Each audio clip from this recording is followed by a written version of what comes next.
Yo, open up the pit, man. Open up the pit. All that I ever knew. I get my bitch pregnant, I'ma be a better you. Prophecies. Yo, Kelvin, open it the fuck up, man. That I made way back in the veil. Fulfill. Hey, what's he pulling up? Well, I pull up. What are we pulling up?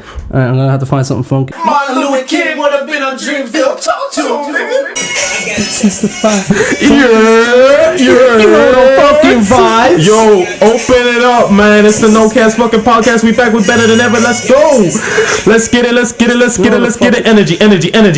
Energy. Yo, are we cancelling Kanye? What? He's being some fucking crud. Oh, bro, he's bipolar. He's He has issues. He's pro-life.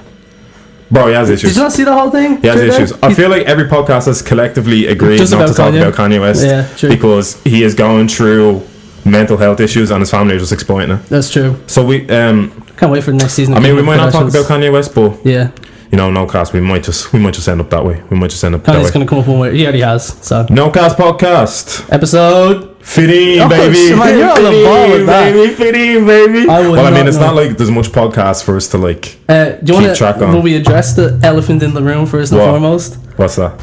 About there's no person. Oh yeah, if you're up here, he would have been here underneath it. Don't overthink shit. But nah, Benji can't make it. He has family issues, other commitments. Do you know what? Benji might end up the new for fuck Ali, to be honest. But half of the people here don't even realize who Ali is. Oh yeah, Ali was here like 2 episodes. Yeah. Like, yeah. No offense, Ali. No offense. No, full offense, Ali. Full offense. No, full offense. No cast. We have topics to talk about. We actually do have topics. Like sometimes, like I'd say by quarantine we're struggling of what to talk about, and then when it rains, it pours. She like the way that that was nasty. That was disgusting, bro. That was the nastiest shit. Oh man, Righteous was fucking around. All right, where are we starting? Where are we kicking off? Has to be Red Table Talk. Red Table? Yeah. Okay. Yeah. Okay, so the Red Table Talk, from the surface level, it didn't give us a lot. I don't know. Did you? No, I seen bits of it. Yeah, I seen bits of it. Like, there's not a lot there. There's about 10 to 12 minutes. It takes us to the place they're at now, and I wanted it to give me a segmented breakdown of when she was in her kitchen cutting up cucumbers and looked at August and went, you know what? I'm gonna fuck August. Bro, she called Will Smith called him Og. That's the bro. When I heard Og first came. When I heard Og, I knew every single podcast was going to go in on him saying Og. Why are you giving him pet names? Nah, that's nasty. Bro! The person who's smashing your wife and you're calling them a pet name. I'm not giving the person that is dicking down my wife pet names. Unless I'm in on a 2, which just heightens. It just heightens the rumours that Will Smith's bisexual. Why are you calling him Og?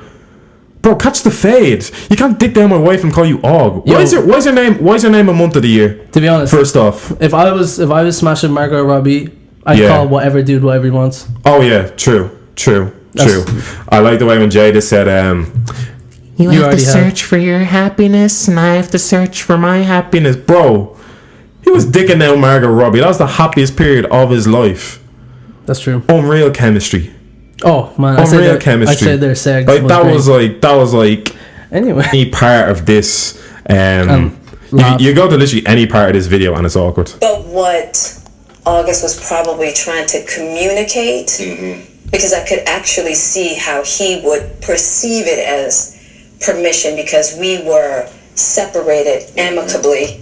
Alright, so we're just on the bit now where she said, nobody gave permission for my body. I gave permission. I think that was the thing that people were very like shook by at the start, was saying that Will, because August said that Will gave his blessing behind it. Yeah. And that obviously was not true. Yeah. So I mean, they cleared that. Well, you can interpret it as if Will isn't showing up like he did to the door in Bad Boys, quizzing the boy about taking the girl out. You taking Megan I feel like based on the fact he didn't approach August that way, August just interpreted it as permission. Yeah. But you know, but he didn't say anything. I think to Will August. Smith as a grown, he's not gonna rush August if him and Jada are broken up at the point. Yeah, no. Like, they said they were broken up. Yeah, so they were broken up amicably. So, like, I'm kind of like... There's nothing wrong with that at all. Did you think that was a save? Yeah. For it to not look like an affair? Well, like, because it looked like there was an NDA signed, and then August broke the NDA. That's what people are conspiracy about. Yeah. So if that is the case, that August broke the NDA... Yeah, because...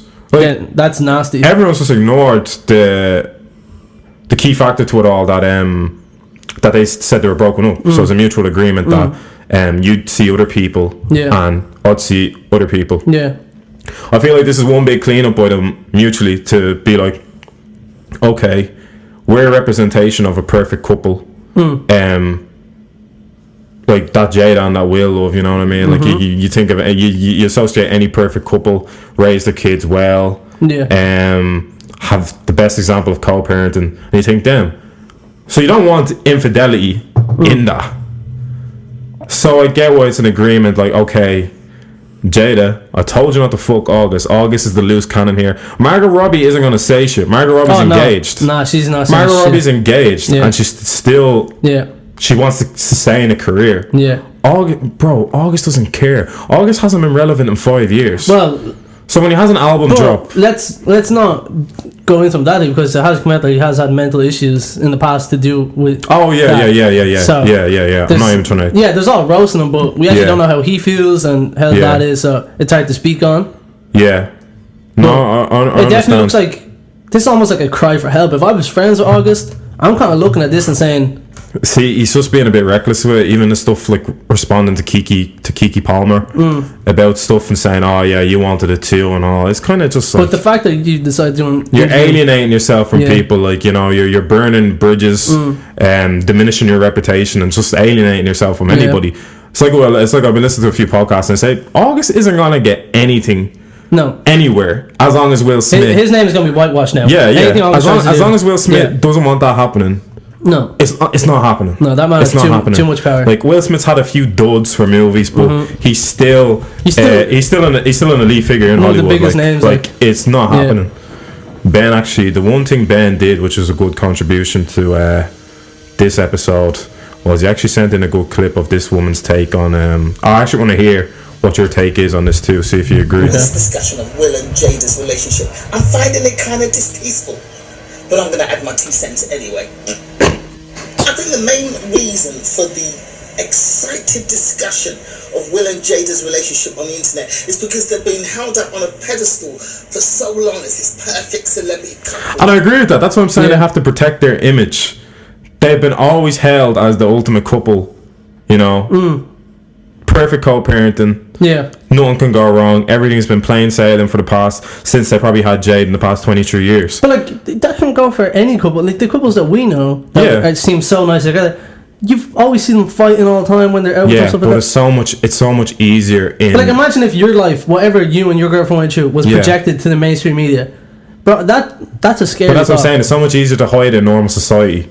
Like the fact that was. Yeah, but that shit goes on all the time. Yeah. Shit like that. Like, people cheat on shit all the fact that was tight sealed for so long, like.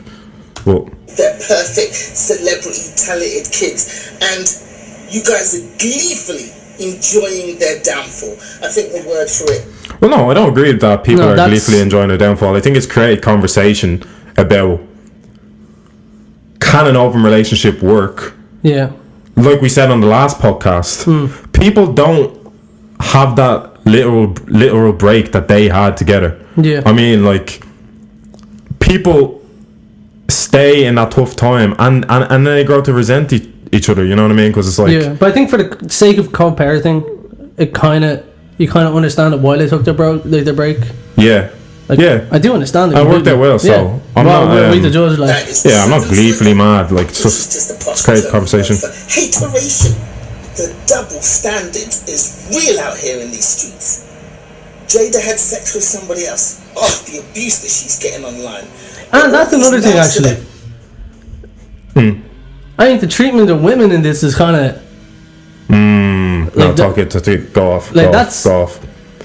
The way Jada's being projected. Yeah. She's projected to be this stay at home thing. Yeah. She can go out and have fucking sex. Yeah. Like, that's something she can do. And whether it's unfaithful.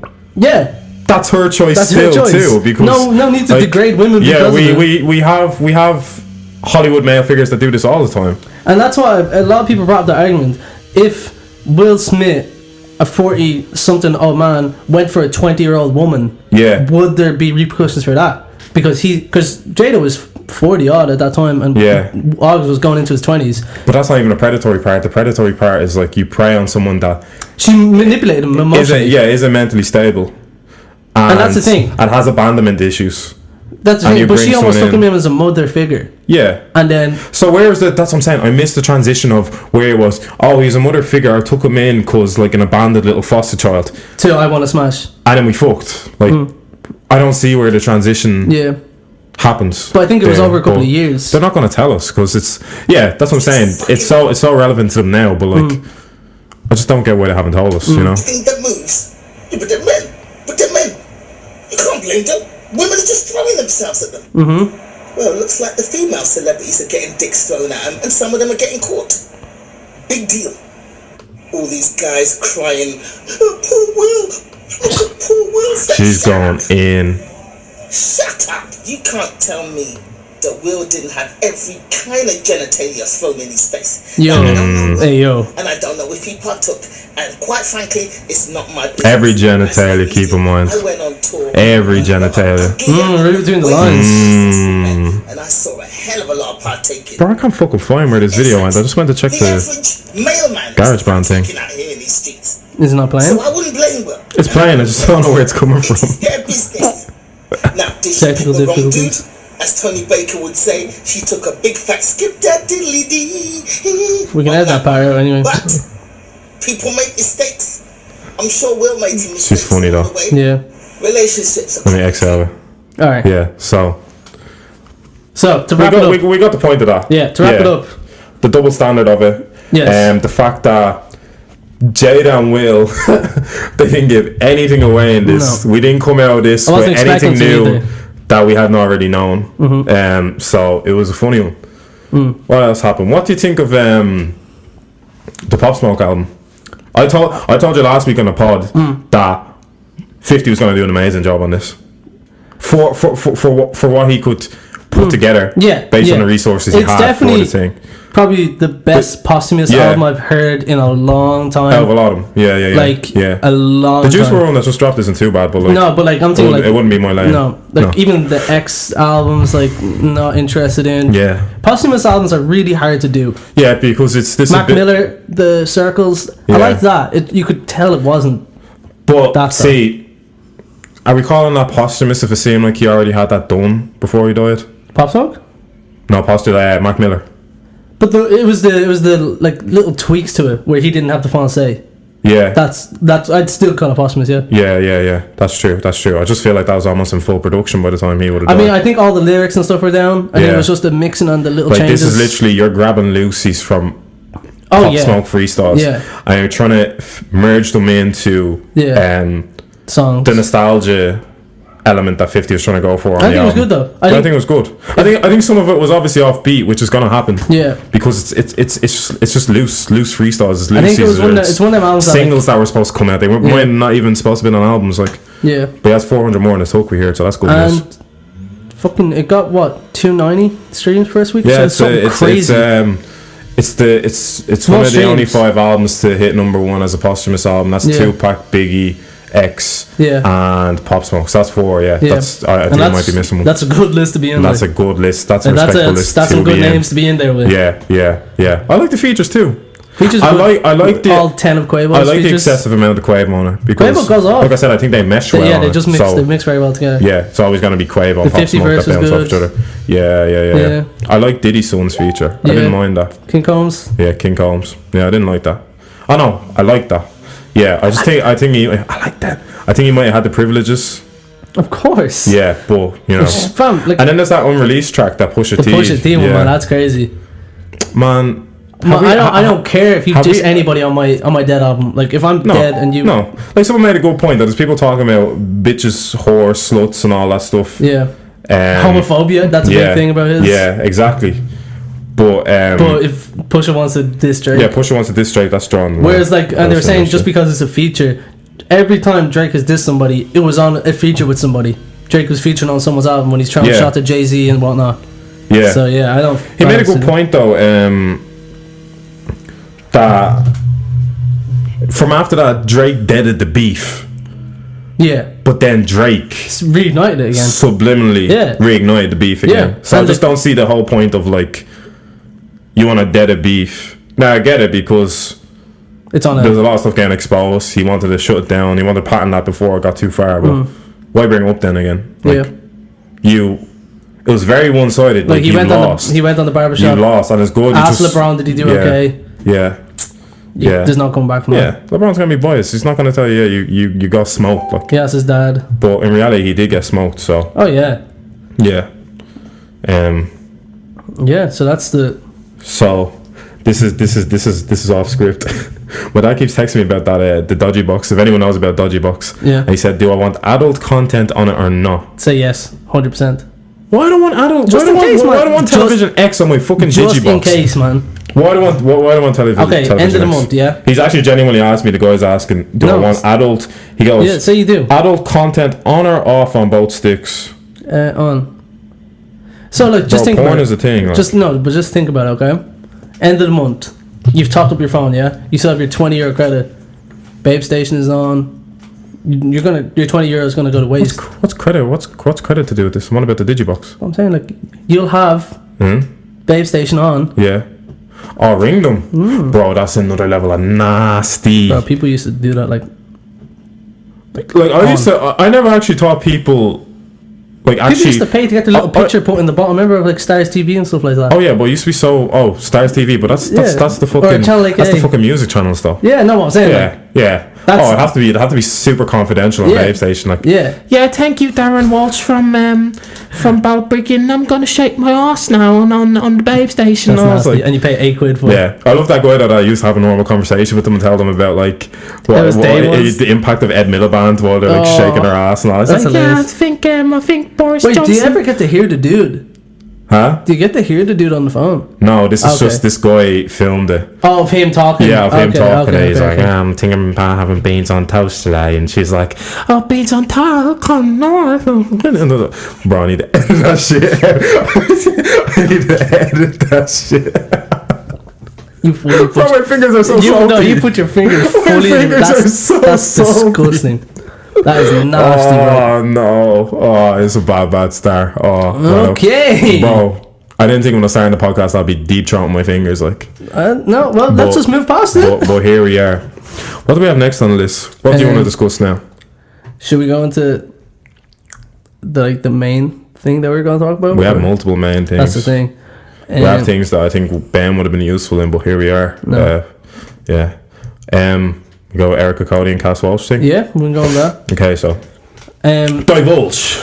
So, if you've been keeping track lately, R&B singer Erica Cody accuses versatile rapper Casper Walsh of harassment. So there's been like mad articles and stuff done it. Erica Cody, a mixed race R&B singer songwriter from Dublin, has accused Casper Walsh, a member of the hip hop duo Versatile, of harassing her at a shopping centre car park. For context, this isn't the first Thursday. time. Yeah. Okay. So backstory. Okay. Why did he harass her? Well, I think we have to play the videos mainly first and just see what goes down. I think the Erica Cody one's a bit long, but I think people can paint a picture of what she's trying to say. She's very emotional in the video, as she should be. Yeah. By my ancestors and so many other peoples. It's not okay. I wouldn't understand it, but I get why she's emotional. I don't understand why people are downplaying her emotions because they don't think that she has just right to be that sad about something. That's like me. That's like you hitting your leg off a table and me saying that's not sore. I've done it before. Yeah. Like, why you upset about that? I've had worse. I'm gonna break it down into a few things. Like, I think it's very similar to me in the same realm as the. Now, bear in mind, I'm not saying it's the same thing at all, but it's in the same realm of how a girl feels in this Me Too movement. Okay. It's the intangibles of it all. Like, we don't physically see something go down. Then we don't believe it. Yeah. It's the intangibles. It's like the racism thing. It's like nobody outright called him the N word. So how's that racist? Yeah. Yes, but I felt it was racist. You may have saw the intangibles of it. You didn't see him hit me. You didn't see him being physical, but there was an energy there that made it feel like it was racist for me. There's an energy there that made me feel uncomfortable sexually with this guy, with this counterpart, even though we were both having sex right now. Yeah. There's something there you're missing that can't be seen in the naked eye, if you get me. Like even forceful stuff. You see where I'm going with it? Or kinda, yeah. Yeah. Like it's just the whole not seeing something, so you're not able to relate to it. You're not able to empathize. When you're not in that situation, it's hard to understand why you're so emotional about it. Yeah. It's hard to put yourself in them shoes. Yeah. That's what I think. So that's where I'm coming from. So like we see her discussing first what's happening, and she seems to be visibly emotional about it. Distraught, like visibly emotional.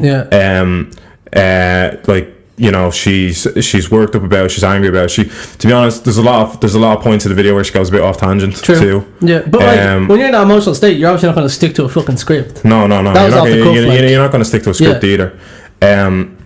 I agree with her on. Now, let me say. Let me preface this by saying the uncomfortable part of it and the harassment part of it, I do not disagree on. I think that's there in the video and can be seen that she's made uncomfortable. I think because both of us have like upset.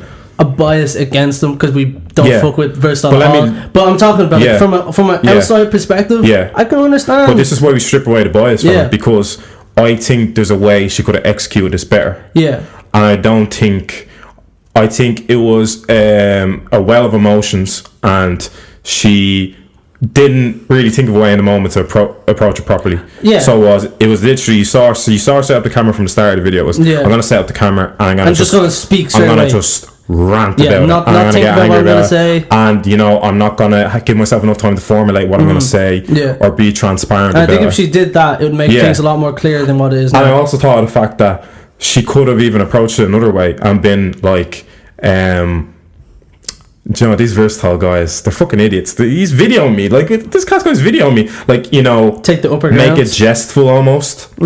So people can, you know, conclude to being, why is this guy so fucking weird with her and all? And she's obviously. But I get she was genuinely obsessed. In hindsight, it's easier to say that. Yeah, it's easier to say than do if you have a.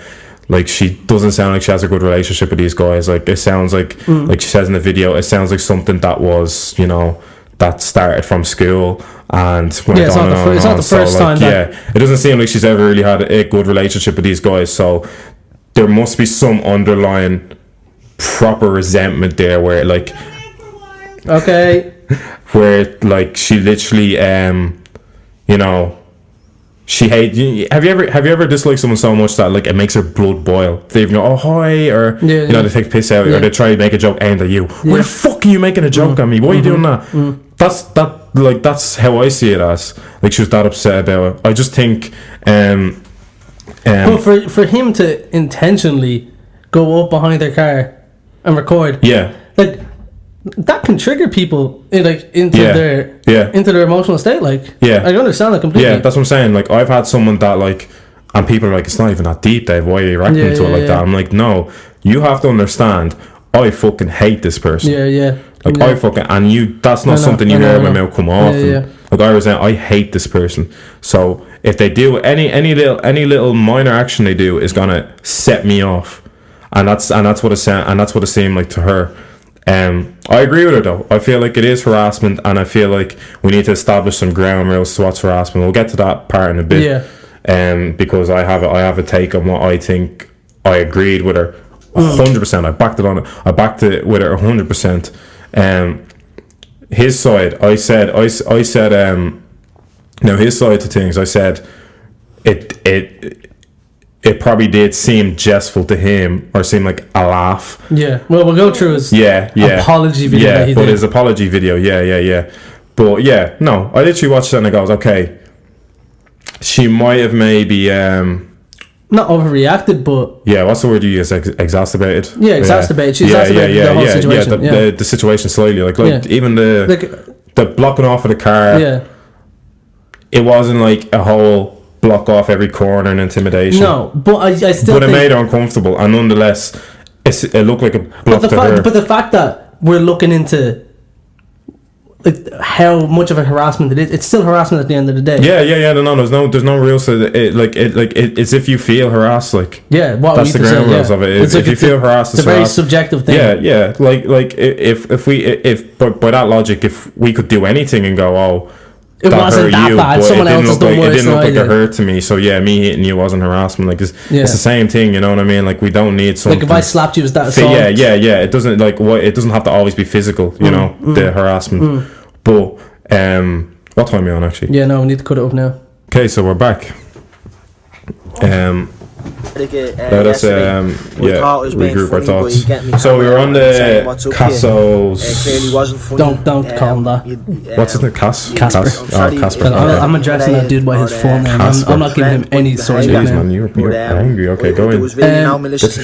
I'm gonna pull up his apology video. Yeah, okay. And I'm using the term apology very lightly. I have a whole take for this. I'm using it very, very lightly. Yeah, I'm ready for this. I have a whole take for this. Obviously, there's blatant mad shit going around about me. Alright, first and foremost, recording it from a low angle. Blatant mad shit going around me there. I mean, at least he's keeping to the stereotype that he has of being someone who's from like the project, because they just feed off other people's culture. Let's get that straight. Yeah. They impersonate people of lower class because they think that if they pull from the lower class, that's the demographic that they'll have. I mean, he actually does live in a flat, but they went to private schools and they didn't have. Yeah. So I've heard from the source all that shit. Yeah. Let's get that straight first and foremost. Yeah, I don't know. Yeah. And I'd just like to apologise for my behaviour, Erica, yesterday. I thought I was being funny by getting my camera out and saying what's up to you. This the take I'm ready for. Yeah. Okay, like let it play out. I don't want to seem like we're just against them. No, we are kind of. But I have a societal point on. So. Flip Versa anyway. But first and foremost, play it out. It wasn't funny. I'm sorry if you felt intimidated or threatened by my behaviour. But there was really no malicious intent. I didn't try and block a card in. Like I didn't try and I wasn't trying to intimidate you. I was just I thought I was being funny, and Okay, so let's just address that point first. I thought it was being funny. Something very common in Ireland. What is the humour in this? The humour is her cowering away in her car. It's the humour of seeing her visibly upset. That's the humour? I have no idea. That's good humour, is it? Yeah. Okay. So, piggybacking off of what Erica said in her video, we honestly, like, we could pull up her video, but it's the sound of a woman distressed and kind of going off tangent and all. But one thing I was able to withdraw from that was she said, too much stuff in this country gets taken as satire. And that's the thing. And I know this whole video is going to get taken as satire when you respond. How many times in your life has someone done something to you and said, I was only messing. Like, okay. So, I put up on Instagram yesterday. I said, let me start off by saying I agree with Erica Cody on what she has said, based on the fact that too much stuff in this country gets taken as satire. I also followed that up by saying Irish people don't think they're as funny as what they think they are. Now, let me elaborate on that. A lot of Irish humour is actually very lazy and low-hanging fruit, and you know, some of our humour is mean-spirited. And let me start off by saying I acknowledge that, because I'm someone that is ingrained in Irish culture and Irish humour. So I acknowledge that. So even a lot of stuff, to me, I'd find humorous. Now, humorous, but I may have exaggerated on the point, but I said in my Instagram story, I said 95% of stuff I hear in Ireland isn't funny. No. Now, that may have been an exaggeration, okay? But where I was mainly coming from was, in everyday Irish society, a lot of stuff we say isn't funny. But based on my experience, let me put some context onto that. Personally, now listen to me loud and clear. Personally, so don't take this as I feel like this it's a deep rooted issue where in Irish culture where we don't take things serious. Whereas, like, if you take something serious, you're called no crack. Oh, you're a dry shy. Yeah, like it's a deep-rooted issue. How many times have I had something in my life said to me, and and listen, you know me, I'm not a sensitive person. You know, like I can take a joke on the chin. Yeah. I've had shit down the ears to me said that's genuinely mean spirited. Yeah, and then it's followed up by, oh, I was only having a laugh. Okay, but where was the joke in that? I'm not saying where's the joke in it as, oh, I'm upset, so I didn't find it funny. No, I'm asking genuinely to you, if you said the joke and the table got awkwardly quiet, I didn't laugh, he didn't laugh, she didn't laugh, where's the, I was having a laugh then? Do you think he would have done this if this was a man who was talking about him? Do you think he would have pulled up like that? If it wasn't just a helpless girl in the car? I do genuinely think he probably picks his battles. Like, I think if that was someone, say a well-known person, a grown-ass man. Well, I mean, Neelo's been calling him out. Yeah, but do you think that he'd pull up to him, pull up with his phone behind? No, Neelo, what's the story? Yeah. No, do you think someone would do that? No, he picked his battles. I don't think he would. He picked his battles because he's familiar with Erica. Yeah. Based in school and stuff like that. Yeah. So it's probably just like, I never took this girl serious in school. I won't take her serious when she's an established artist, and like she's a figure in Ireland. Yeah. You know, that a lot of like young women look up to. But to Versatile, it's still on me. Oh, that's Erica from school. So I think they picked the rattles. I think they just saw it as like, oh, that's only Erica from school. Erica, what's the story? You know, like I don't think it was deeper than that. I think it was just they haven't taken her serious previously. But what I was saying, just to stick on that part, so I have this take that us as a country, we're not as funny as we think, and this is everyday societal. So personally, keep that in mind. Every day, Jesus, I need to turn off the notifications on my thing. Yeah, so everyday stuff like the jokes you hear out on the street in town, or let me just say too.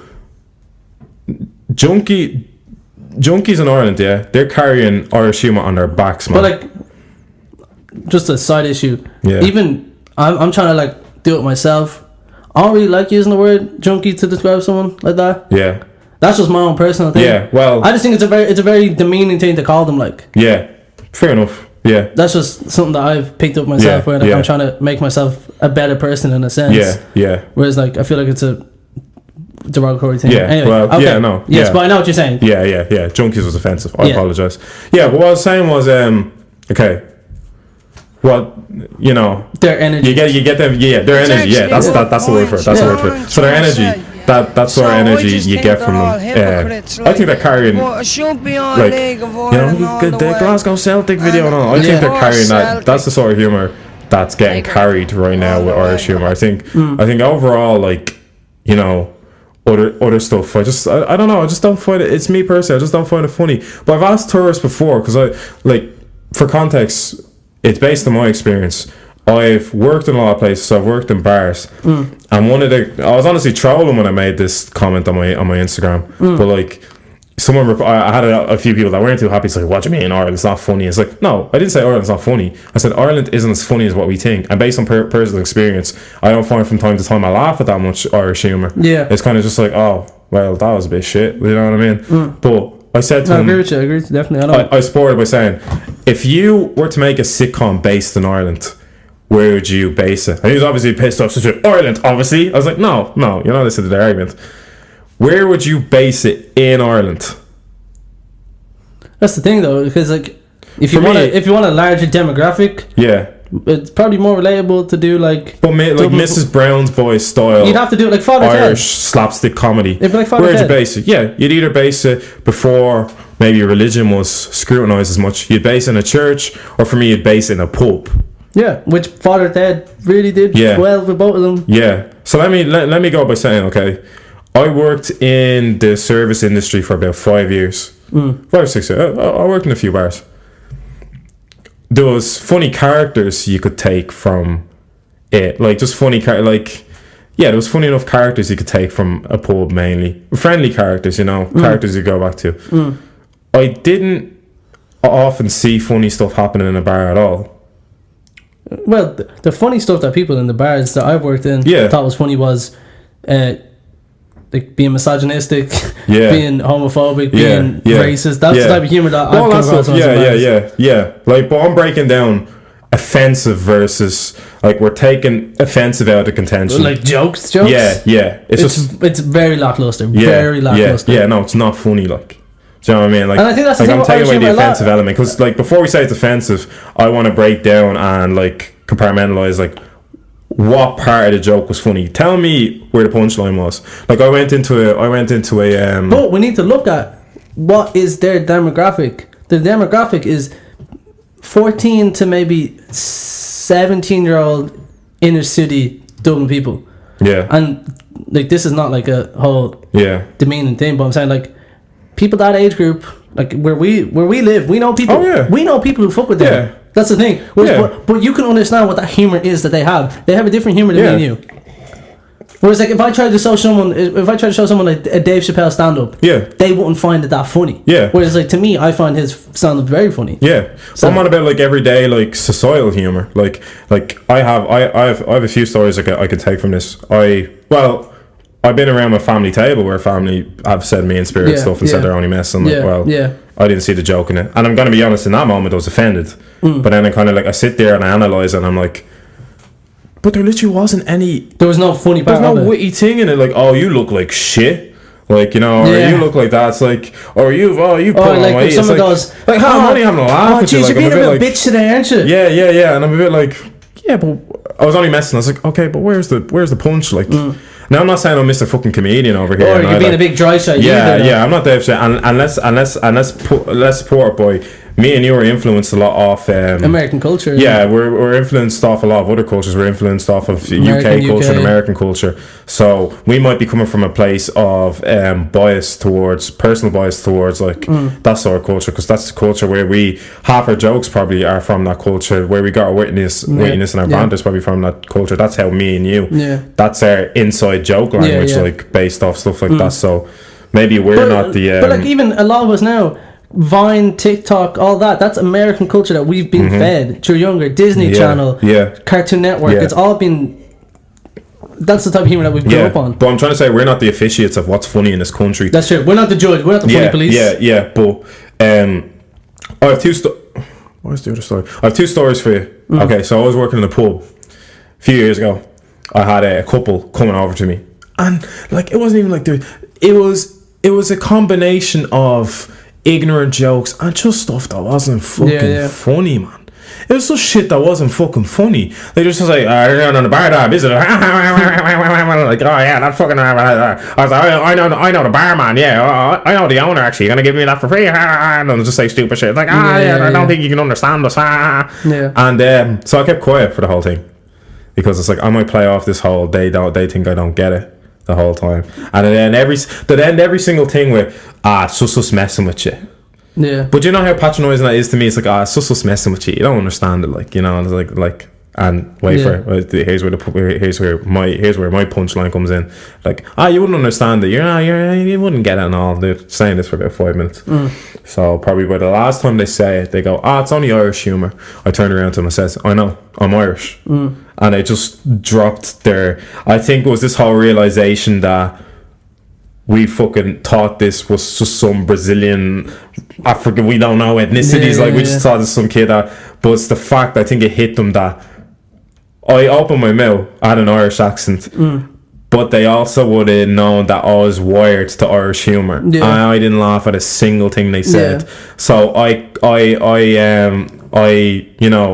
countered their whole it's Irish humour by saying I'm Irish, I don't find it funny. I do, and I laugh at a lot of Irish shit, but I don't find it funny. And then there's another example. I'm gonna call out the weed shop in Talbot Street where you buy bongs or you do whatever you buy. Yeah. Don't go to that shop. That fella's an arsehole. Really? The fella in there is a fat arsehole. Really? Like I went in there before like that, and he's been an arsehole in there before. And jeez, man, you got really heated about that. No, because I like we need to really differentiate what's funny and what's not. Yeah. And like it's probably me looking at it from other experiences, looking at it from another lens rather than looking at people who are offended. Like we have to we can acknowledge that we're like we have our humor satirical and it's me in spirit, we can acknowledge that. But let's not go on like we're the funniest fucking country in the world. No. Because there's much funnier cultures. Any Kurdistan guy I know is funny as fuck. True. Any Kurdistan fella I know is funny as fuck. Any Ghanaian guy I know is funny as fuck. Yeah. Any Angolan guy I know is funny as fuck. Any Zambian humor is fucking hilarious. French humor is funny. But you say that, yeah. Yeah. They're contrasting, but that's your bias. Yes, that's my bias. Yeah, like, let me keep in mind, personally. Yeah, that's my bias. Let's keep that, because there is a lot of people who don't find Irish culture very funny. Yeah, but I don't know. Do you not think that you're degrading what Irish humor is because you're kind of like fantasizing about other countries' cultures and their humor? Oh, I'm comparing. But like, if you were an outsider and you saw Irish, that's the way I'm looking at it, is where I don't see how an outsider can find Irish humor funny. I don't think it's only funny when you're Irish. That's the thing. That's the whole point I'm trying to get across. American culture is funny to Irish people. American culture is funny to Indian people.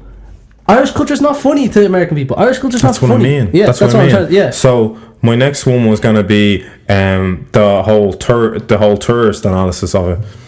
I've talked to a lot of tourists. Like I said, I only know this stuff, and I'm only able to try condemn it this way based off experiences I've taken from it. So, like, I've worked in several bars. I work in a retail store in Dublin, like, so I'm able to tell you, I talk to people of multiple cultures. Like, I talk to Brazilians, I talk to, like, you know, Hondurans, like, I talk to Venezuelans, like, I talk to multiple people that are even still trying to learn the language in this country, Spanish, any culture, you know, Argentine. A lot of them don't get this humor. No. And I get that there's the factors of like language barrier, because I just said they might not understand it. But then the ones that even learn English and they gain understanding of English, like, I still don't really get the humor. But like, as quick as the grasp onto French humor and UK humor and American humor. The only way I can rebuttal that is when I did move over for a couple of months to Thailand. Yeah. I didn't get their jokes. I didn't understand what they were saying. I didn't find them funny. But was that from the fact of pure language barrier? Do you think if you knew what they're saying, you find it funny? No, because like even when it's been explained to me, I'm like, okay, I don't know. That might just be me being a dry shot. Yeah, like, maybe it's just this whole barrier of understanding humor, and I'm not getting that. And that's the thing, because I don't think we're really involved with that type of culture and that type of like lads being lads. Yeah, so it's just something I'm basically using to support my own answer. But that's the thing. Like, I'm using that as like, because I consider us progressive enough people. So I would say that humor is very below us. That's me looking at it from like, that is below what I am. Well, I think we're progressive people, and I just think we're people that, like, I don't know, we look for wittier stuff. Like I said, going off of we've grown up on Dave Chappelle, Bill Burr, Andrew Schultz. Now Andrew Schultz is another one that's going to be great. Like, we've grown up off them comedians. Like, we listen to podcasts that are basically made by comedians, and we look at it, but we've grown up on skits and we've grown up on everything else. Our humor may not appeal to Irish people either, and a lot of Irish people would agree with what we're saying, disagree with what we're saying, but they can't disagree with the fact that we're not the funniest country in the world that we think we are. Like, this jolly funny, you know, we don't take ourselves too serious country, because we do. When it comes to different stuff, we take ourselves serious. Very serious, Like, there's no mental joke allowed. Only for in that. In Irish culture, there's no mental joke allowed. If you're in the clique, I think it's accessible, but to an extent, But have you ever heard someone joke, oh yeah, him there, he wanted to fucking off himself? You never hear that joke. So in the land of we don't take ourselves too serious, there is ground rules. Like, religion is you can't joke Catholicism. You can't joke mental health. So ideally, how are you supposed to joke another person's subjective humor? Subjective humor. How are you supposed to subjective humor? Like I said, how are you supposed to judge another person's ethnicity or another person's culture? I walked back to what I was on about, fat arsehole that owns the weird shop. Fat arsehole that owns the weird shop. Walk in. There's an Indian. That's me. I should be aggressive. I was assuming he's Indian or Pakistani myself. So I went in. It was the only shop that's open. I don't go into this place because even though the guy's a dickhead, so I don't go into this. I went in to get skins one time, and he was very standoffish. So I was like, "Fuck him, probably racist." My confirmation of the racism comes now. So I went in because of Corona, everything closes early. So I went in to get a bar. Long story short, so I went in, and the guy is contemplating whether he wants to get a bong, this assuming Indian Pakistani dude. And he walks in, and the fella like seems like he's a bit drunk, and he owns this fucking shop, and he's like, why don't you fucking just buy the fucking bong, would you? Like, you don't treat yourself and all. Keep in mind, I look at this bong's 40 quid. Now, you want to buy a bong for 40 quid? Fucking plastic one or something. Yeah, a plastic bong, not even proper bongs. So probably not licensed to sell proper bongs, because we live in fucking Ireland where weed isn't legal. So this guy is like, I don't know, like, I don't really know if I want to buy a €40 bong. He's like, would you not fucking treat yourself? Like, use lot, don't treat yourself and all. Like, use law.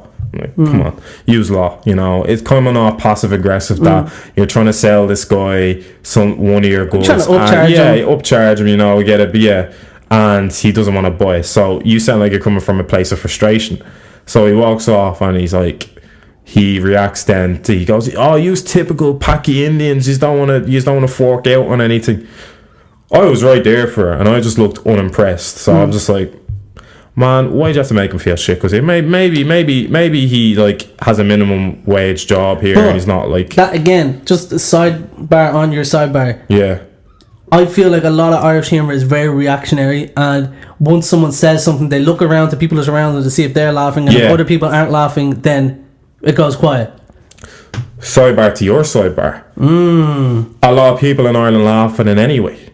Sidebar to your sidebar. Yeah, people only do it because it's not funny, but because it will create awkwardness, and then they want to avoid awkwardness, and they want to. I've been in situations where I've been around lads, and they're joking. No, I think we should normalise saying, "Oh no, that one didn't land." In our friendship, if I said some ignorant shit.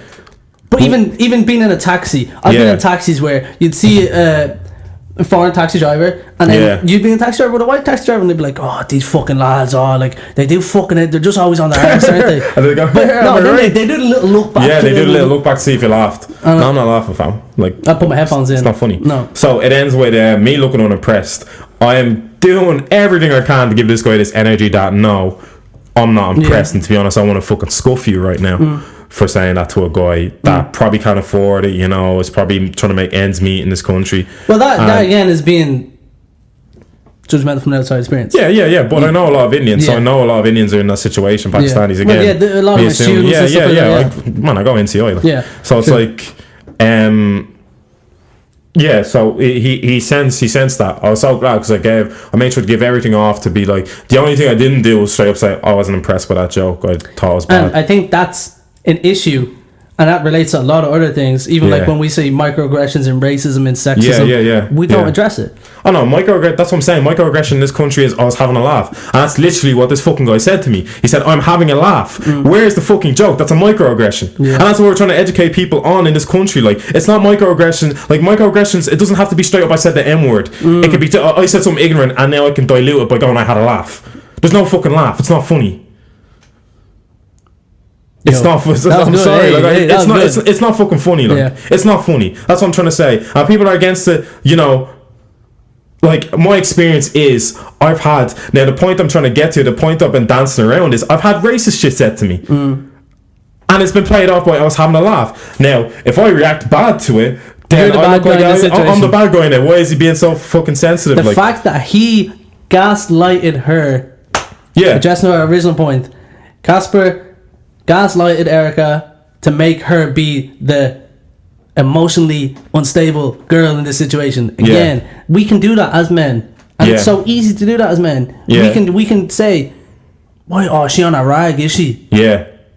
It's dismissive because, like, I didn't want to even try sound dismissive when I was saying that. And like, what I done was I had conversations with multiple people to get a conclusion, just to get like a just to see if I'm not losing it, because I was hesitant on and from different people of different humors and it's the same thing. I wanted different sample size. I wanted sample size. I wanted different opinions on the Erica Cody thing. A lot of people said it, and black people, by the way, said it. They said she could have went about a different way, and one guy said, she should have been a bit more transparent about it. Like, she doesn't have to... Which I'm not arguing against. She doesn't have to grab black empathy anymore. which is another angle I looked at from. Like it seems like someone that does want to grab that black empathy. She doesn't have to like reach for. I don't say like reach like she's trying to reach. Like I know she's coming from a place one. I need to understand that these guys are racist. We need to deplatform these guys. I feel like she's at a position now where she doesn't have to do that anymore. She doesn't have to like get that racial sympathy there and get that like black empathy there. Because let me say, we do empathize with you. Let me start off with that. We do empathize with you.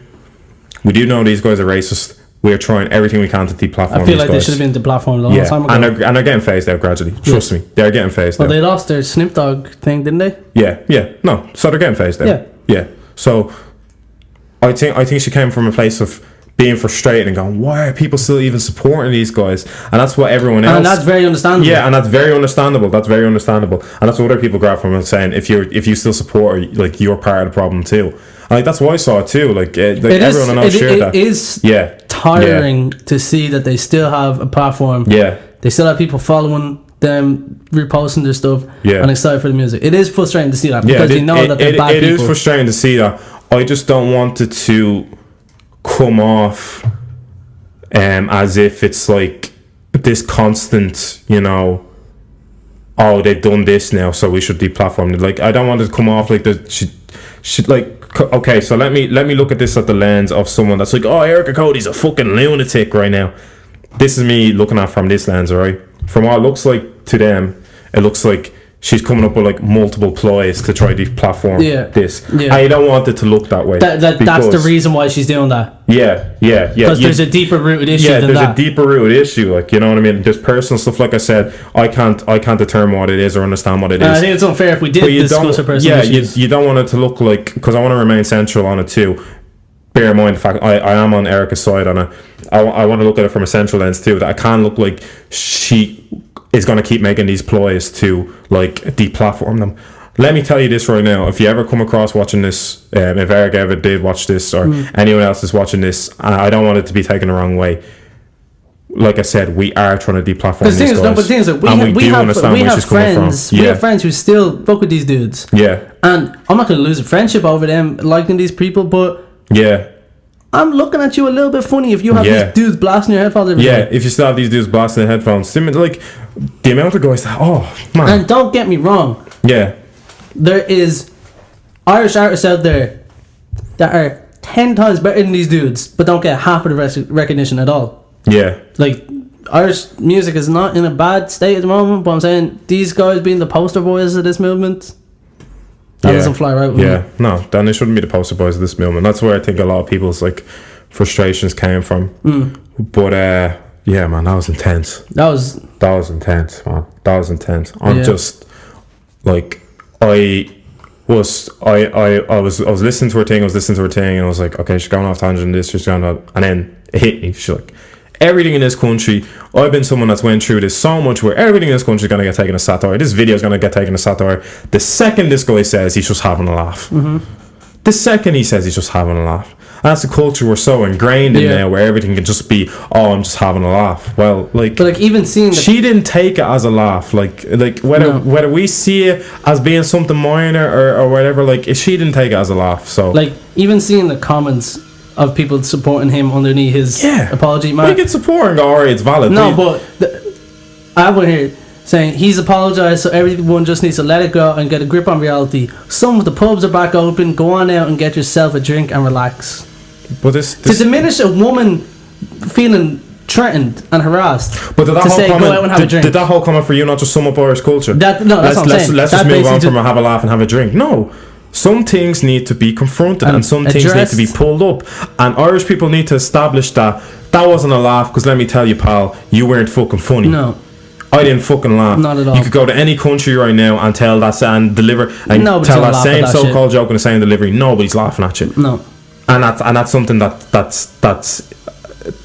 like is in Irish culture a lot. Like, the consensus is that we're funny, we're this happy, lovable country that we can say anything to any person of any ethnicity or any race and they're gonna find it funny because they're like, they're Irish, like, you know what I mean? Get the fuck out of here, man. Like, that's not the case, you know. So Yeah, jeez. We went off there. That was intense, yeah. Is there anything more lighthearted that we have to discuss? Well, I had I had one where I felt like we should have discussed it with Ben about the whole Nigerian parents thing. Yeah. That guy. Yeah. Well, to give a bit of context. Are we doing it now? Yeah, we could just do a little small bit on it, yeah? Yeah, we could do it now. So, yeah. To give a bit of context, this page called Instablog Niger, with a 9 and a ja, by the way, put up this video. It's captioned, "Boy destroys his mum's property following a disagreement."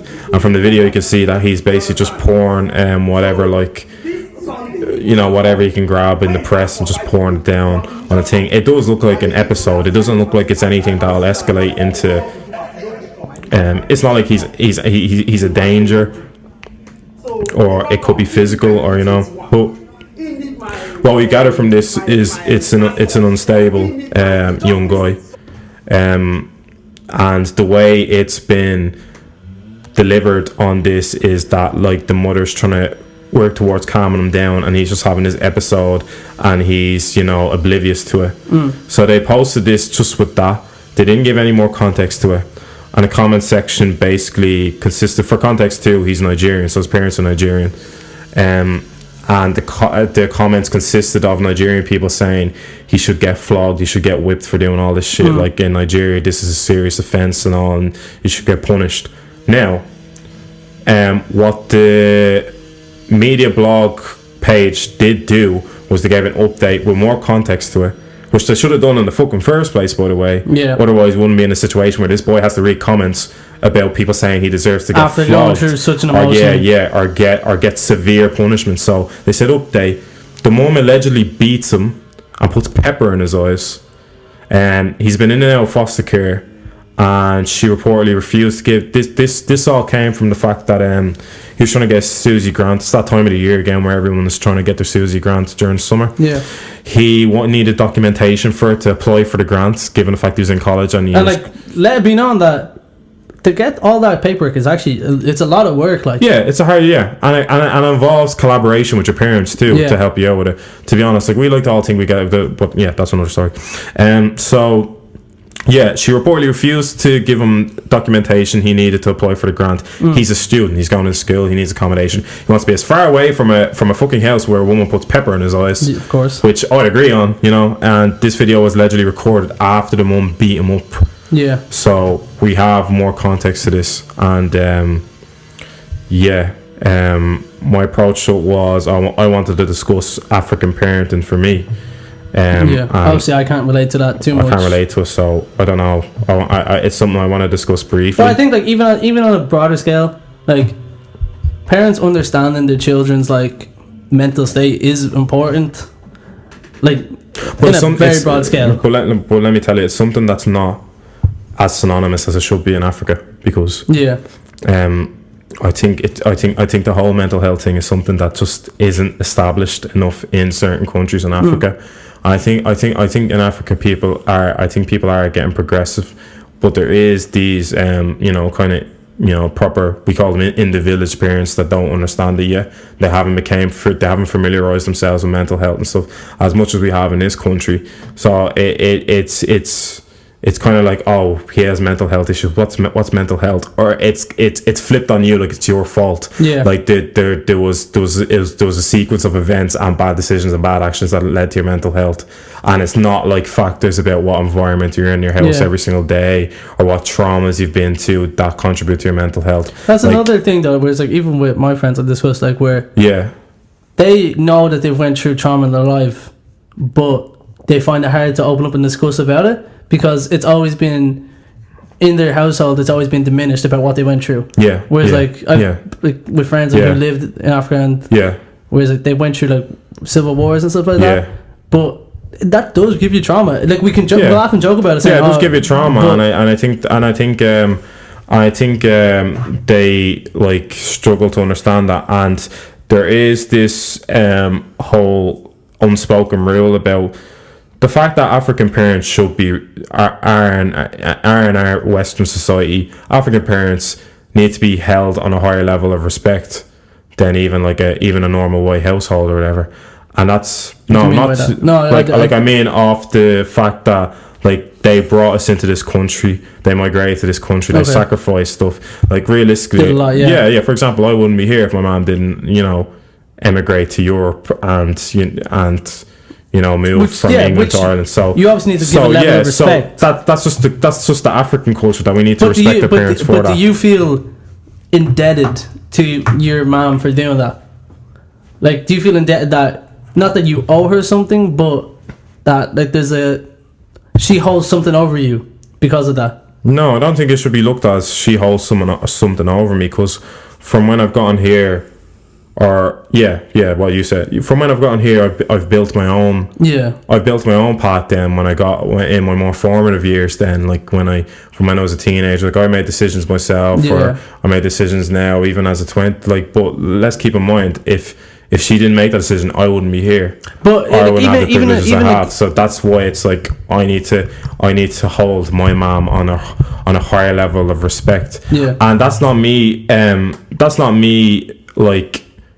Like bringing down white parents or anything like that. I'm just on about culturally. We've been raised to respect African parents because of like sacrifice they made to us. But you could go to Africa too, and it's just tradition in Africa to highly respect your parents, and there's no way to disrespect your parents. I think elders in general are kind of more respected. It's like the way by default you have to respect elders. You can't say to an elder, "Fuck off, old man." You know what I mean? if you're to say that to an old man, fuck off, old man. You know what I mean? Like you can't say to your African mother, "Fuck off." Yeah. Oh no, it doesn't go down well. It doesn't go down well. If you get a beat for that, you did. I've said fuck in front. I haven't said it directly to my mom. I literally said fuck off to my mom ever. Oh, I remember that time I said the F word though. Oh, I got beaten. I got hands thrown. But yeah, it's always been African parents it's always been their constructive way of trying to raise you right, and it's sometimes been their idea of a punishment, like you get hit or you get I'm like to distract me a little bit. Yeah, no, I'm trying to find the right one. Or you get hit, or you get like not beaten, but you get hit as a form of this is the consequence, and like in retrospect, like I understand that now, because it's kind of taught me to be respectful and not go out of boundaries and do stuff like that. I didn't get hit by any of that. I just got hands thrown at me sometimes. My mom didn't believe in any of that. My mom is the Karen of African mums. But do you think my mom is like westernized? Like my mom has an English accent and everything. She's been ingrained in the culture for a long time. She just started that would go speak to the manager as well. Yeah, she's a kind of African mothers. Like she wouldn't go to that.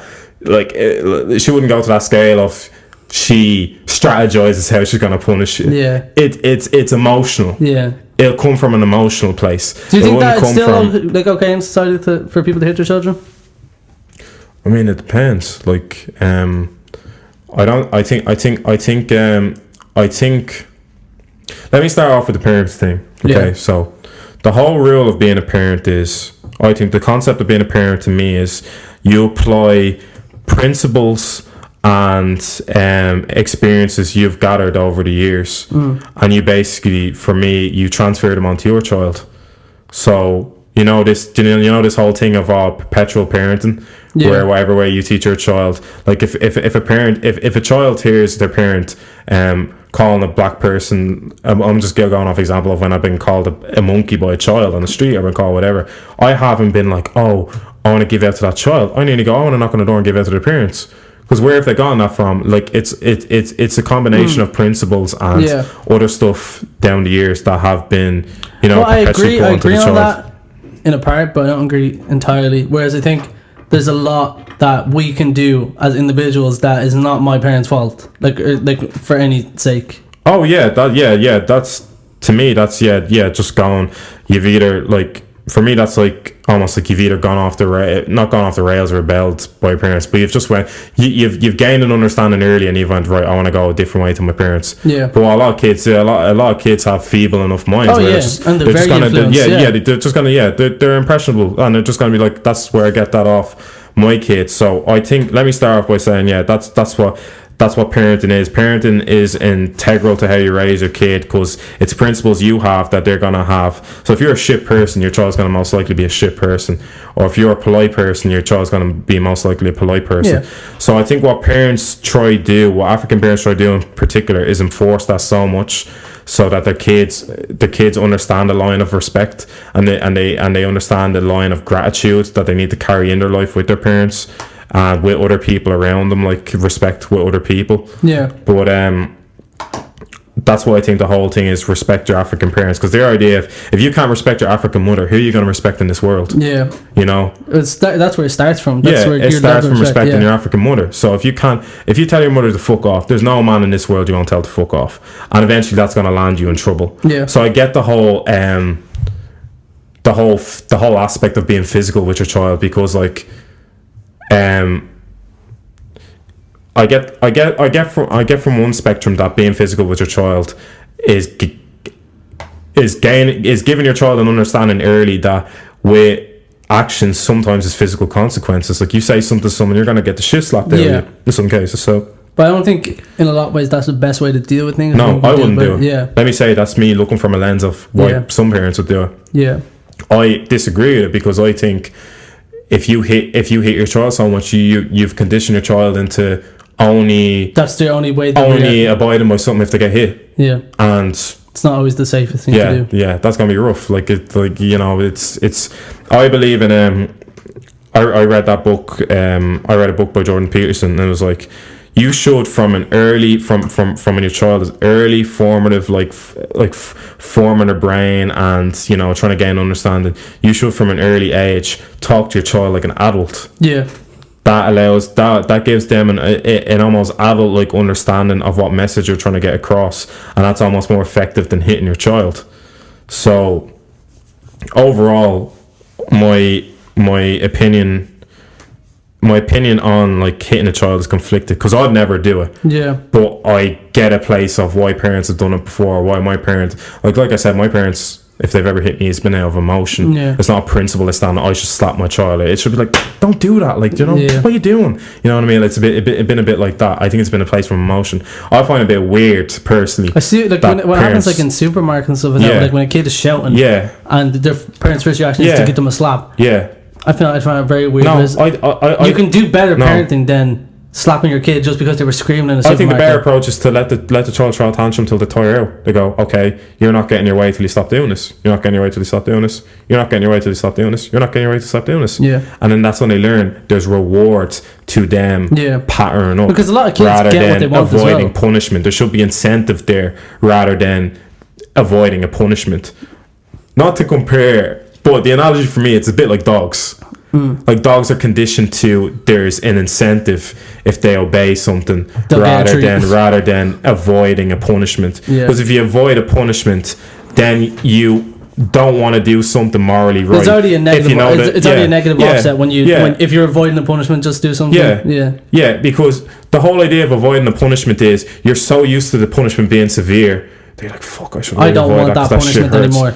The second that shit stops hurting. Bro, it's like free roam on GTA. You can just do whatever the fuck you want. You get the cheat codes on. You can't feel that slap anymore. That slap's numb. You're doing whatever the fuck you want from that day on. So I think it should be conditioned that there's reward and there's good effects to being a morally right person, and that's where I think parenting should come from. Now back to the African parenting. I think the idea of African parenting gets a bit warped because I think it gets a bit warped when African parents strategize this cruel way of punishing their kids, like pepper to the eyes. Come on, man. Or strategizing what you're going to hit them with. That's not even like a parenting thing. Or knowing what sort of object hits someone harder than a belt, or or having a switch. The switch is what they call like a stick or whatever. Just have one of them on deck. For one thing, it's not effective. And for another thing, it's just cruel. You know what I mean? And like I said, my heart goes out to this guy, and I hope he gets the help that he needs. I think he got support. He put something up. My sister sent it to me actually. So he said, firstly, I'd like to begin by saying thank you for everyone who has shown love to me. I was very shocked to find out that my personal business was so publicly displayed. Yeah, which I think and let me say by saying this, right? I'll finish this and I'll say publicly displayed, and that the narrative was twisted and changed to portray me as a bad guy. So the one rule of having African parents is you don't go airing out what your African parent does to you. You don't go like I can't. Well, let's address that. It wasn't him who recorded it. It was someone else. Yeah, because for one, I can't air it out. I can't air out my grievances to my white friend because my white friend doesn't understand it. Yeah. My white friend would go, "Oh, bro, that's fucking abuse, man." Yeah, my mom wouldn't. Yeah, I can explain it to you because you get Irish. You get. I still have Irish culture in my head. Yeah. You get African culture. Like you understand. You have several mates that probably approaching. My mom hit me or whatever. Like you know what I mean. But I've grown up seeing them do that to them. You can't air your grievances to a white person that doesn't know. You can't air your grievances to anybody because that's the other rule of it. Like you have to understand that's like. For not for this weird parent, for some African parents, it's just I'm just trying to teach it. That's all. This is my control. This is the only way I know. So that's what I'm saying. It's me perpetuating the same teachings onto you because that's the only way I learned and that's the only way I became. Because let's start. A lot of African parents are great people, man. Yeah, but think of like how successful some African children are. That's from being raised on a good foundation. A lot of the people who I know who are the hardest workers. Yeah. You can see that the parents have instilled that into them. So it comes from a good place. I'm just trying to teach you. Yeah. So I don't really like. And I can understand the frustration from the parents as well. Yeah. And it's like, so I don't like when you go out and you air your grievances about how I punish you. Or my system of parenting because it works, and whether you want to do it or not with your children, it's your choice. But this is just what I know. Yeah. This to me isn't parenting. No. This is fucking weird. No. And like for me, like when you video your child and send it to a Insta blog, you're opening another can of fucking worms. We don't know what way it was sent. The video got sent. Well, is it guaranteed? Well, I got the Instablog, so is it the parent who did that? Could have been an uncle. Or let me give you context. This Instablog Niger is a Nigerian blog, so the parent would have sent this to the child. The parent would have sent this to the blog. Yeah, trying to get a reaction or trying to garner support from other Nigerian parents. Like, oh, this is bad. Yeah. He needs to get hit. Someone actually sent a video and goes, "This is how he should be punished," and it was these guys just going to town on some guy's back with a whip. Yeah. And like. That's the attention she was trying to get. She was trying to like reiterate to her son how disrespectful it was for him to trash up the house, even though he was having an episode. And I just think that's fucking weird. Like, I mean, that's what I gathered from it anyway. But I just think you're opening a whole can of worms if you video it, because then you're giving a child the license to explain his side. Yeah. And that's where all like... Well, if that video never existed, we wouldn't know. Yeah, we wouldn't know. It's good we know, but you fucked yourself because now we know that you're putting pepper in his eyes, you've abused him. By the way, I got more context to this. There's been several social services incidents with this woman and her allegedly, because I've gotten sources, so it's always going to be alleged because I didn't hear from the woman's mouth that happened, so I don't know the woman, I don't even know the fella in this, but like from what I heard is there's been several social services incidents, so this is something that wouldn't have emerged onto social media. That's what I gathered from that overall. I would have liked like other people's input or Ben's input or whatever to support that, because the thing is every way of African parenting is different too. Like my way would have been a combination of Zambian and more westernized style of parenting, where my mom literally had my dad, who was Irish there too, so she got a combination of the two. That's the thing too, because my dad was raised from a family where you got a clipping if you weren't right. So that's what I'm saying. It was an amalgamation of Irish parenting and African parenting. But like mine would be different to like even pure African parenting or African parenting from a different country. So it's hard for me to determine. I can only speak from my own experience of it. So that's mainly it. I'd say that's mainly that part. So we don't really have much else to. No. But we want to give acknowledgement to some of the sadder things that happened this week. So the sadder things that happened was pregnant YouTube star Nicole Thea dies at 24. London-based YouTube star Nicole Thea, apologies for if I got her name wrong, who was 8 months pregnant, died on Saturday at the age of 34. Her unborn child also died, her family have confirmed. Not to bring, like, we don't want to bring the vibes in and whatnot, but I think it just needs to be addressed that... Yeah, I'm not trying to kill the vibes, but, you know, we have to address that there's real life... Yeah, it is a very sad thing. Stuff that happens. I can't imagine what my condolences go out to, like, the families involved, the partner that was expecting a child, and I can imagine loved his girlfriend, and like it's just weird. Like I could never imagine being in that situation. Yeah, it's just weird, man. It's weird times we're living in too. Like it's just there's no words to really, you know. Yeah, well, all the. No, we're recording there, and while we're taking a break, Naya Rivera's body's been found, so it's confirmed she's passed away too, leaving her 4-year-old child.